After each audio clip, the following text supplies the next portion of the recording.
Hello everyone, स्वागत है आप सबका। मैं हूं रश्मि और इस वीडियो में हम लोग बिहार यूनिवर्सिटी के टीडीसी पार्ट 1 केमिस्ट्री सब्सिडियरी का क्वेश्चन डिस्कस करेंगे। क्वेश्चन नंबर 50 तक हमने डिस्कस कर लिया था, जिसका वीडियो आप चैनल पे देख लेंगे या फिर लिंक में डिस्क्रिप्शन में डाल दूँगी। और अभी हम लोग क्वेश्चन नंबर 51 से कंटिन्यू करेंगे। तो टॉपिक है कंडक्टिविटी एंड ईएमएफ। क्वेश्चन है कंडक्टेंस इज डिफाइंड एज, तो इसका आंसर ऑप्शन सी होगा, रेसिप्रोकल टू रेसिस्टेंस। मतलब कंडक्टेंस और रेसिस्टेंस जो है वो एक दूसरे के रेसिप्रोकल होते हैं, जस्ट अपोजिट। कंडक्टेंस जितना बढ़ेगा रेसिस्टेंस उतना कम होगा, या फिर रेसिस्टेंस जितना कम होगा कंडक्टेंस उतना बढ़ेगा। जस्ट अपोजिट होते हैं, एक जितना ज़्यादा कम दूसरा उतना ज़्यादा होगा। तो इसीलिए 51 का आंसर ऑप्शन सी होगा। 52 है the unit of conductance is, तो इसका आंसर ऑप्शन डी होगा, साइमन। क्वेश्चन नंबर 53 है the unit of specific conductance is, तो इसका आंसर ऑप्शन ए होगा। नेक्स्ट क्वेश्चन है which of the following is not a strong electrolyte, तो इनमें से स्ट्रॉन्ग इलेक्ट्रोलाइट कौन सा नहीं है, तो इसका आंसर ऑप्शन सी होगा, NH4OH।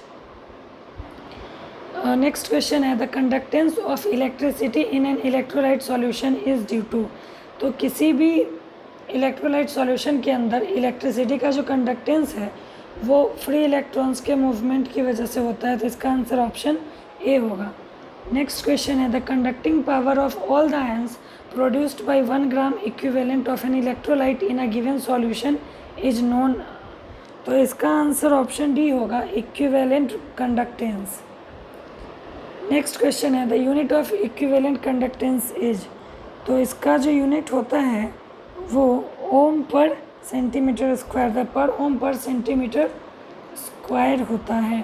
तो इनमें से कोई भी नहीं है, इसका इनमें से कोई भी नहीं होगा आंसर। इसका पर ओम पर सेंटीमीटर स्क्वायर इसका आंसर होता है। Next the conducting power of all the ions produced by 1 mole of an electrolyte in a given solution is known as, तो that is molar conductance. The unit of molar conductance is, तो इसका answer option A होगा। Question number 60 है a cell constant is defined as the ratio of distance between electrodes and cross sectional area of electrodes. Question number 61 है the unit of cell constant is, इसका answer option A होगा, पर metre. The cell constant of conductivity cell remains constant for a cell, option A. Question number 63 है the molar conductance of an electrolyte increases on dilution, option C होगा इसका। Question number 64 है the specific conductance of an electrolyte decreases on dilution. Next question, equivalent conductance of a weak electrolyte increases on dilution because of increase in the number of ions per unit volume.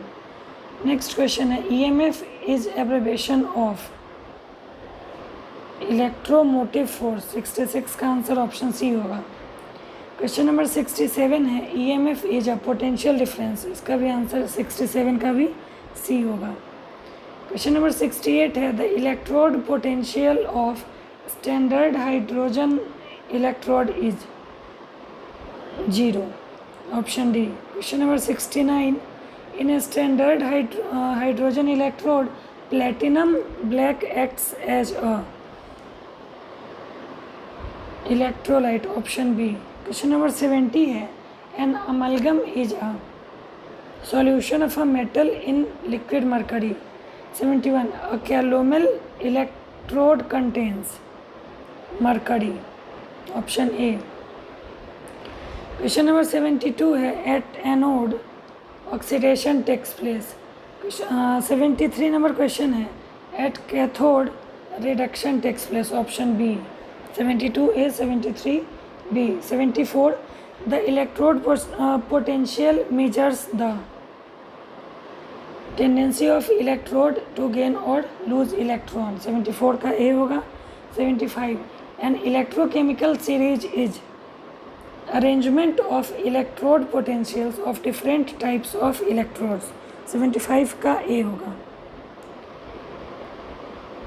Question number 76 है, topic अब है change हो गया liquid and colloidal state. तो question number 76 है, matter exist in dash physical state. तो इसका answer option A होगा 3 physical state, solid liquid gas, 3 state में मैटर जो है वो एग्जिस्ट करता है। 77 नंबर क्वेश्चन है, which of the following is true, solid have definite volume and definite shape, liquids have definite volume but do not definite shape, gases have definite volume neither definite volume nor definite shape. तो ये तीनों statement सही है, तो इसका answer option D हो जाएगा। Next question है, the unit of surface tension is newton per metre. इसका आंसर 78 का ही होगा। 79, which of the following is true, तो surface tension of liquid decreases with rise in temperature, ये सही है। Second, surface tension of liquid increases with rise in temperature, ये गलत है। Surface tension of liquid remains constant, ये भी गलत है, तो इसका आंसर ऑप्शन ए हो जाएगा। 79 का 1 होगा। क्वेश्चन नंबर 80 है, the force of friction between 2 layers of a liquid moving past one another with different velocities is known as, तो उसको कहते हैं विस्कोसिटी। 80 का ऑप्शन बी होगा। The viscosity of a liquid depends on temperature, viscosity जो है वो temperature पे डिपेंड करता है, तो 81 का आंसर ए हो जाएगा। 82, पैराकड इज रिलेटेड विथ, 82 का ए होगा लिक्विड। क्वेश्चन नंबर 83 है, generally the size of colloidal particle is, तो कोलाइडल पार्टिकल का जो साइज है वो जनरली 10 एंगस्ट्रम टू 1000 एंगस्ट्रम होता है।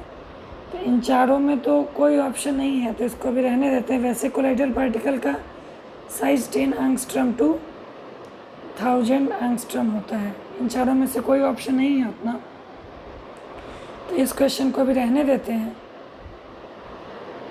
क्वेश्चन नंबर 84 है, which of the following are true for a colloidal solution, तो it is a 2 phase system, ये सही है।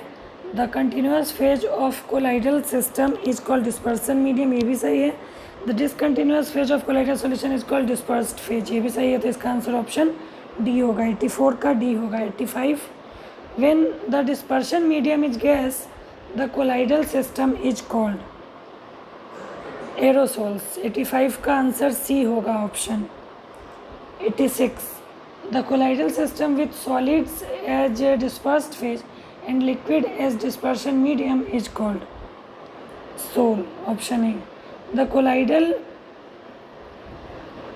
system in which dispersion medium as well as dispersed phase are liquid is known as, उसको बोलते हैं emulsion, option B. 87 भी 18 है, lyophilic collides, तो लायोफिलिक कोलाइड्स जो होते हैं have strong interaction with the dispersion medium, ये सही है। आर मच मोर स्टेबल, ये भी सही है। Are known as reversible colloid, ये भी सही होता है, इसका आंसर ऑप्शन डी हो जाएगा। 88 का डी। 89 है, lyophobic colloids are less stable, are called irreversible colloid, have weak interaction with the dispersion medium, में तीनों स्टेटमेंट सही हैं लायोफोबिक कोलाइड्स के लिए, तो इसका आंसर भी ऑप्शन डी होगा। क्वेश्चन नंबर 90 है, which of the following is not true, तो surface tension of lyophilic sols is usually same as that of dispersion medium, ये सही है दोस्तों। Surface tension of lyophilic sols is generally lower than that of dispersion medium, तो ये गलत है और हमसे नॉट ट्रू पूछ रहा है, तो 90 का आंसर जो है ऑप्शन बी हो जाएगा। क्वेश्चन नंबर 91 है, Tyndall effect is related with, तो टिंडल इफेक्ट जो है वो कोलाइडल सॉल्यूशन से, कोलाइडल सिस्टम से रिलेटेड होता है। क्वेश्चन नंबर 92 है, Tyndall effect is, Tyndall scattering of light को टिंडल इफेक्ट बोलते हैं। क्वेश्चन नंबर 93 है, flocculation refers to movement of colloidal particle, option A होगा इसका। 94 है, the Brownian movement is due to, तो ब्राउनियन मूवमेंट जो है the bombardment of colloidal particle by molecules of dispersion medium. 94 का आंसर ऑप्शन बी होगा। 95 which of the following are true about Brownian movements, तो Brownian movement is not observed in ordinary suspension, सही है। Brownian movement offers visual proof of random kinetic motion of molecules in a liquid. The bombardment of colloidal particles by molecules of dispersion medium is the cause of Brownian movement। इसका तीनों statement सही है, तो 95 का answer option D हो जाएगा। 96 the ultra microscope was devised by using Tyndall effect. Which of the following ion have more efficiency to cause coagulation? Al+3। Question number 98 है when ions are arranged in their increasing order of efficiency for coagulation, a lyophobic soul of a series is formed. That series is known as Hofmeister series। 98 का भी। 99 the size of colloidal particles is determined by using ultrafilters from Brownian movement from scattering of light। इसका answer option D होगा। Question number 100 है the largest number of milligrams of a protective colloid which when added to 10 milliliter of a special standard gold sol just fails to prevent the color change from red to blue upon addition of 1 ml of 10% sodium chloride solution is known as, तो इसका answer option C होगा gold number. Next topic है जो कि inorganic chemistry का है, atomic structure and periodicity. तो इसको हम नेक्स्ट वीडियो में कंटिन्यू करेंगे। तब तक के लिए धन्यवाद।